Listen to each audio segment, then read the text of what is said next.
Hello everyone, स्वागत है आप सभी का हमारे यूट्यूब चैनल बीए सिलेबस में। जैसे कि आप लोगों को पता है कि बीए सेकेंड ईयर का एग्ज़ाम होने वाला है। उसके लिए हम लोग काफ़ी ज़्यादा टेस्ट सीरीज बनाने का प्रयास कर रहे हैं और कुछ एमसीक्यूज़ भी डिस्कस करवाएंगे। सब्जेक्टिव क्वेश्चन भी शॉर्ट नोट्स में आप लोगों को प्रोवाइड कराया जाएगा। सो इस चैनल में बने रहिएगा। और सेकेंड ईयर का जो एग्ज़ाम देने वाले हैं उनके लिए बहुत ज़्यादा मोस्ट इंपॉर्टेंट होने वाला है ये सभी चैप्टर्स। आज बात करेंगे हम लोग BA second year Hindi composition का वस्तुनिष्ठ प्रश्न जो चैप्टर वाइज होता है। उसके बाद हम लोग व्याकरण के भी कुछ एमसीक्यूज भी डिस्कस करेंगे। वो दूसरे वीडियो में आएंगे। बने रहिए हमारे साथ। देखिए, चलिए देखते हैं इससे बीए सेकेंड ईयर हिंदी का कॉम्पोजिशन का फर्स्ट क्वेश्चन की तरफ बढ़ते हैं। पहला क्वेश्चन कहता है कि व्यापक एवं तात्विक अर्थ में मूल शक्ति को क्या कहते हैं। तो व्यापक एवं तात्विक अर्थ में मूल शक्ति को क्या कहते हैं? तो प्रकृति कहते हैं। प्रकृति, व्यापक एवं तात्विक अर्थ में मूल शक्ति को ही प्रकृति कहते हैं। चलिए अगले बढ़ते हैं। वैदिक काल से आज तक किसका वर्णन होता रहा है? तो वैदिक काल से आज तक किसका वर्णन होता रहा है? तो प्रकृति का वर्णन वैदिक काल से आज तक होता रहा है। अगला देखते हैं। उत्तर सीता चरित के पदों की रचना किसने किया था? तो उत्तर सीता चरित में पदों की रचना श्री कलेक्टर सिंह केसरी ने किया था। अगला देखते हैं। उत्तर सीता चरित का वर्णन किनके आश्रमों को आधार मानकर लिखा गया था? तो विश्वामित्र के आश्रम को आधार मानकर उत्तर सीता चरित्र का वर्णन किया गया था। उत्तर सीता चरित्र में काल्पनिक पात्र कौन है? तो काल्पनिक पात्र विरजा है। उत्तर सीता चरित्र में काल्पनिक पात्र जो है वो विरजा है और मुख्य पात्र की बात करेगा तो सीता हो जाएगी। तो इसका राइट आंसर ये होगा। अगर मुख्य बात करेगा तो सीता हो जाएगी। लव कुश किनके पुत्र थे? तो लव कुश सीता के पुत्र थे। चलिए देखते हैं अगला। अश्वमेघ यज्ञ किसने कराया था? तो अश्वमेघ यज्ञ करवाने वाले राम, भगत, लक्ष्मण और भरत, यानी कि इनका सही जवाब हो जाएगा राम जो थे वही अश्वमेघ यज्ञ करवाए थे। राम ने ही अश्वमेघ यज्ञ करवाया था। निर्वासन का दंड किनको मिला था? तो निर्वासन का दंड किनको मिला था? तो सीता को मिला था। सीता को निर्वासन का दंड मिला था। पुरुष के प्रति असहिष्णु हैं कौन है? तो पुरुष के प्रति असहिष्णु है विरजा। वाल्मीकि जी को कुलपति कृपालु कौन कह रहा था? तो वाल्मीकि जी को कुलपति कृपालु सीता कह रही थी। केसरी जी ने किस सर्ग में रामायण गायन के प्रसंगों की उपस्थिति किया है? तो किस सर्ग में किया है? तो तृतीय सर्ग में उपस्थिति किया है। किनके निवेदन पर विरजा गीत सुना रही हैं? तो किनके निवेदन पर विरजा गीत सुना रही हैं? तो सीता के कहने पर गीत सुना रही हैं। अगला देखते हैं। सीता कहाँ की राजकुमारी है? तो सीता कहाँ की राजकुमारी है? तो मिथिला की राजकुमारी है। अगला देखते हैं। लव कुश के रूठने का कारण कौन पूछता है? लव कुश के रूठने का कारण विरजा पूछती हैं। चलिए देखते हैं अगला।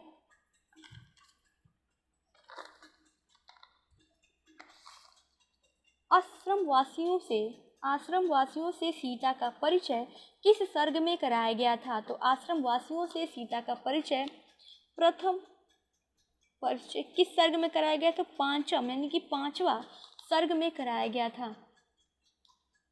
अयोध्या के राजा किस वंश के थे? तो अयोध्या के राजा इक्ष्वाकु वंश के थे। सीता का जन्म धरती से हुआ था, आकाश से हुआ था, या पाताल से, या पहाड़ से? तो सीता का जन्म धरती से हुआ था। आकाश पुरुष है और नारी धरती, ऐसा किसने कहा? तो आकाश पुरुष है और नारी धरती, ऐसा सीता ने कहा है। चलिए देखते हैं अगला। संगीत और चित्रकला से प्रेम है किसको? तो संगीत और चित्रकला से किसको प्रेम है? तो सीता को प्रेम है। अग्नि परीक्षा किसकी हुई थी? तो अग्नि परीक्षा सीता की हुई थी। सीता बचपन में किसको पिंजड़े में बंद किया था? तो सीता बचपन में किसको पिंजड़े में बंद किया था? तो सुकी को पिंजड़े में बंद किया था। सीता को पुरानी बात भूलने को कौन कहता है? तो सीता को पुरानी बात भूलने को विरजा कहती है। हर नारी का स्वप्न होता है कि वह पुत्रवती हो, ऐसा किसने कहा? तो ऐसा कहा था विरजा ने। बाबर की ममता के लेखक कौन है? तो बाबर की ममता के लेखक हैं देवेंद्रनाथ शर्मा। देखते हैं अगला।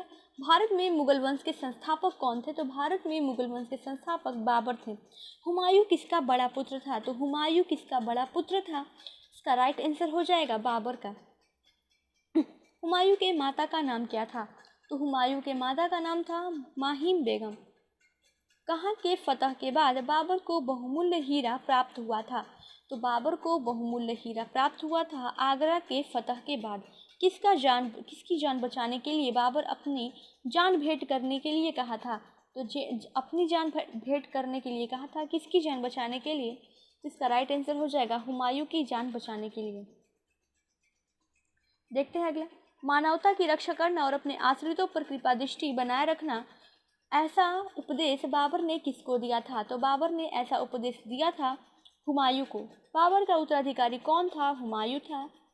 चलिए, बाबर की जान किसके लिए चली गई? तो बाबर की जान किसके लिए चली गई?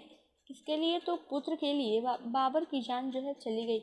हुक्म हो तो जहाँपनाह की खिदमत में मैं एक दवा अर्ज करूं, ऐसा किसने कहा? तो हुक्म हो तो जहाँपनाह की खिदमत में मैं एक ऐसा दवा अर्ज करूं, ऐसा किसने कहा? तो ऐसा कहने वाला और को नहीं, अबूल बका था। अबूल बका ने ऐसा कहा था। पानीपत का प्रथम युद्ध कब हुआ था? तो पानीपत का प्रथम युद्ध हुआ था 21 अप्रैल 1526 को। पानीपत के युद्ध किनके बीच हुआ था? तो पानीपत का युद्ध हुआ था बाबर और इब्राहिम के बीच हुआ था। बाबर और इब्राहिम के बीच पानीपत का युद्ध हुआ था। 7 दिनों में ऐसी हालत और हकीम साहब भी कुछ साफ नहीं कहते नहीं, ऐसा किसने कहा था? तो 7 दिनों में ऐसी हालत है और हकीम साहब भी कुछ साफ कहते नहीं, ऐसा किसने कहा था? तो ऐसा कहने वाला माहिम बेगम ही था।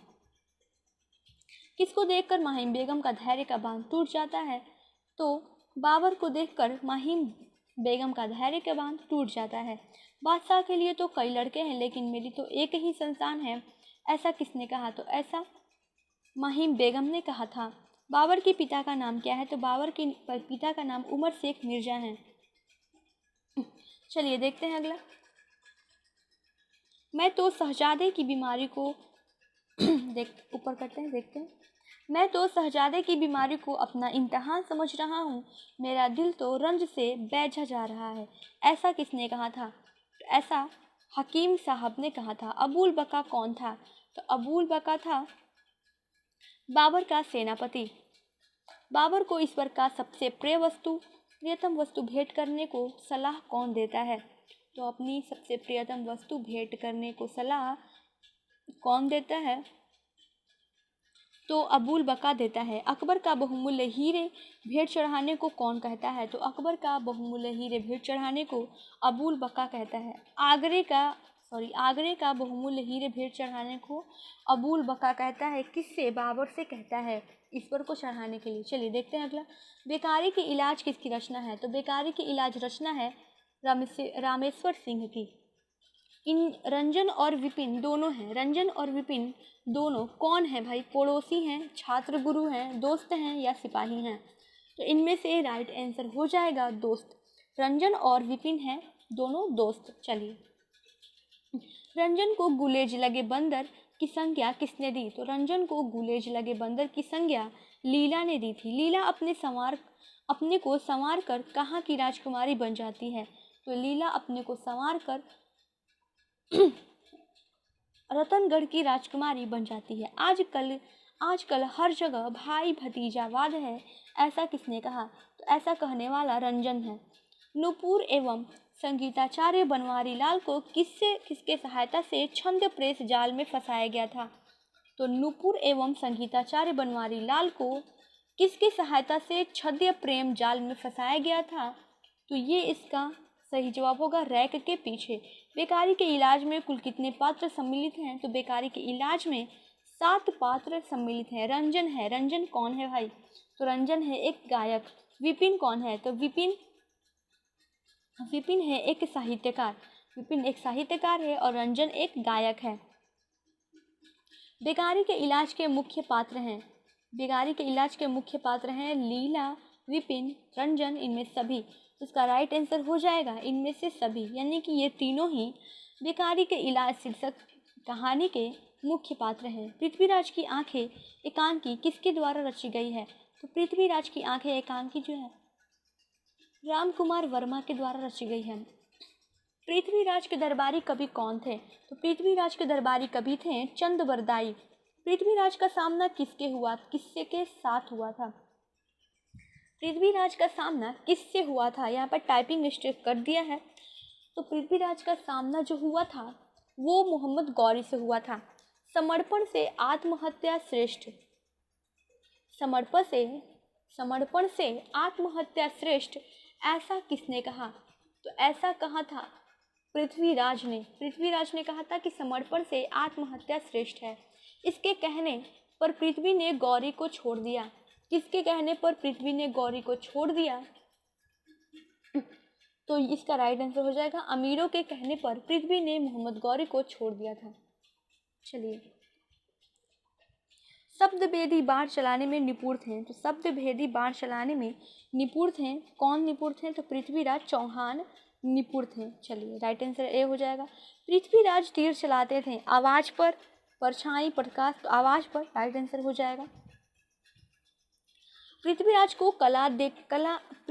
की कला को देखने के लिए कौन इच्छुक हो जाता है? तो पृथ्वीराज की कला को देखने के लिए कौन इच्छुक हो जाता है? तो मोहम्मद गौरी जो है वो इच्छुक हो जाता है। यदि शेर को शेर ही रखना चाहते हो तो चंद्र कहाँ है तुम्हारी तलवार, फाड़ दो मेरा यह वक्षस्थल, ऐसा किसने कहा? तो ऐसा कहने वाला पृथ्वीराज ने कहा।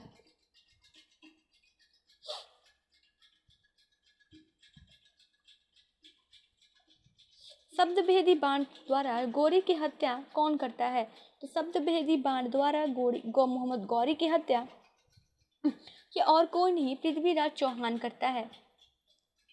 चलिए, अगला देखते हैं। पृथ्वीराज रासों में पृथ्वीराज की किस विद्या का वर्णन किया गया है? तो धनुर्विद्या का वर्णन किया गया है। पृथ्वीराज की आंखें शीर्षक में कुल कितने पात्र हैं? तो 5 पात्र हैं। गौरी के आक्रमण के समय पृथ्वीराज की उम्र क्या थी? तो 45 वर्ष थी। पृथ्वीराज को अंधा कौन बताता है? तो पृथ्वीराज को अंधा बनाने वाला और कोई नहीं मोहम्मद गौरी होता है। अख्तर कौन था? तो अख्तर कौन था? तो गौरी का सिपाही था। मारूफ खां गौरी का क्या था? तो मारूफ खां जो था गौरी का सरदार था। रीढ़ की हड्डी के रचयिता कौन है? तो रीढ़ की हड्डी के रचयिता हैं जगदीश चंद्र माथुर। रीढ़ की हड्डी में शादी होने वाली लड़की का नाम क्या होता है? तो रीढ़ की हड्डी में शादी होने वाली लड़की का नाम होता है उमा। रीढ़ की हड्डी कहानी में कुल कितने पात्र हैं? तो रीढ़ की हड्डी कहानी में कुल पात्र हैं 6। कहानी में लड़की के माँ का नाम क्या है? तो कहानी में लड़की की माँ का नाम प्रेमा रहता है। देखते हैं अगला। रीढ़ की हड्डी में मुख्य पात्र कितने हैं? तो रीढ़ की हड्डी में मुख्य पात्र हैं 3। कहानी में कवि किस चीज़ को बेकार मानता है? तो कहानी में कवि जो है वो लड़की देखने की प्रथा को बेकार मानता है, या लड़के खोजने की प्रथा को बेकार मानता है, या दहेज प्रथा को बेकार मानता है, या विदाई प्रथा को बेकार मानता है। तो इसका राइट आंसर हो जाएगा दहेज। लड़की देखने की प्रथा को बेकार मानता है। कहानी में लड़की के पिता का नाम क्या था? तो कहानी में लड़की के पिता का नाम था राम स्वरूप। कहानी में लड़के के पिता का नाम क्या था? तो लड़के के पिता का नाम था गोपाल प्रसाद। चलिए, देखते हैं अगला।